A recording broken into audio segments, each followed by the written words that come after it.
Muchas gracias. Buenos días a quienes nos acompañan de los medios de comunicación y también agradecer a quienes a través de sus redes sociales nos siguen tanto en México como en Estados Unidos. Bienvenidas, bienvenidos al Senado de la República, la casa de la oposición. El abandono del gobierno de Morena en materia educativa ha traído consecuencias catastróficas.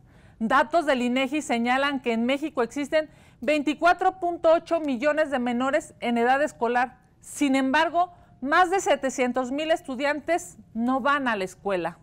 Aunado a estas preocupantes cifras, organizaciones como Educación con Rumbo estiman que más de 1.2 millones de alumnos que se inscribieron en el ciclo escolar 2022-2023 no continuaron con sus estudios y abandonaron las escuelas.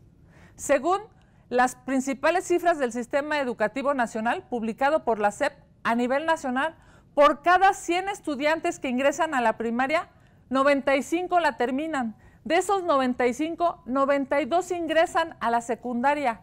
De esos 92, 81 entran a la preparatoria y 53 la terminan. De esos 53, 39 inician una licenciatura, pero solo 26 la concluyen. En resumen, por cada 100 alumnos que ingresan a la primaria, solo 26 terminan una licenciatura. Esta situación se agrava en entidades federativas como Oaxaca, Chiapas, Guerrero, Veracruz y San Luis Potosí, donde menos de 20 alumnos culminan sus estudios profesionales. La estrategia educativa de Morena es un caos y hoy el presidente López Obrador quiere adoctrinar a las siguientes generaciones mediante los nuevos libros de texto gratuitos. Lamentablemente, los está condenando al rezago y a la falta de herramientas para tener un mejor futuro. Hemos revisado los libros que se les entregarán a los alumnos, así como al personal docente, y es una vergüenza lo que el gobierno puso en estas páginas. Hay información falsa con sesgos ideológicos.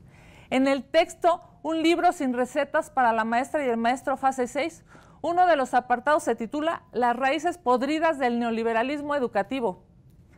La SEP descontextualiza los hechos y la historia de manera partidista e ideológica.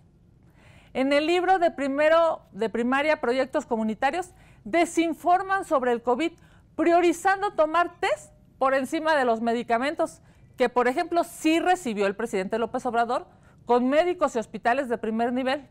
Para el pueblo de México quieren test de perejil y orégano, pero los privilegiados del gobierno de Morena usaron remdesivir y medicamentos especializados. Así el doble discurso de este gobierno. En un libro sin recetas para la maestra y el maestro fase 6 y el libro de sexto de primaria Nuestros Saberes, este gobierno de Morena da retrocesos de más de una década, llamando a las personas con discapacidad como discapacitados.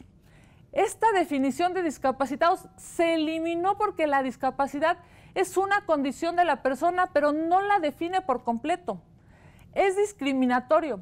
La definición de personas con discapacidad está en vigor desde 2008.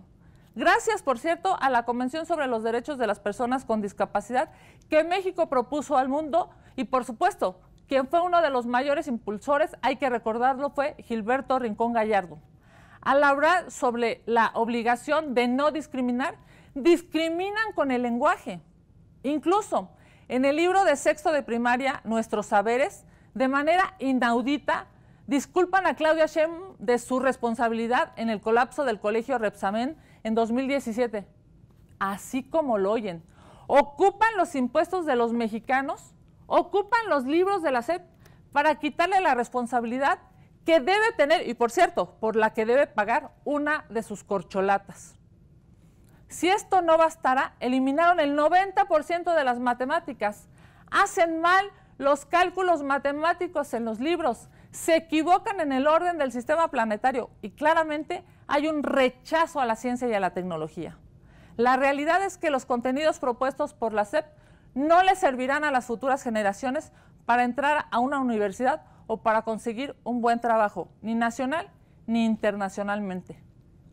La administración encabezada por López Obrador está violentando el libre desarrollo de la personalidad, así como las aptitudes y capacidades físicas y mentales de los estudiantes mexicanos y les está negando un mejor futuro.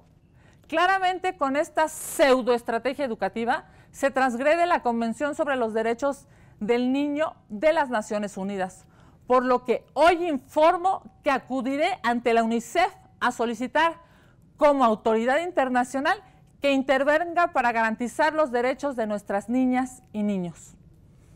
Este Fondo de las Naciones Unidas para la Infancia es un referente internacional de prestigio que defiende los derechos de la niñez más allá de colores partidistas o de regímenes en turno. Por ello, esperamos que ante esta crisis educativa que México enfrenta, pueda la UNICEF fijar una posición y así se detenga el uso de estos libros de texto que claramente son una cartilla de propaganda ideológica. Muchas gracias. Vamos a sus preguntas.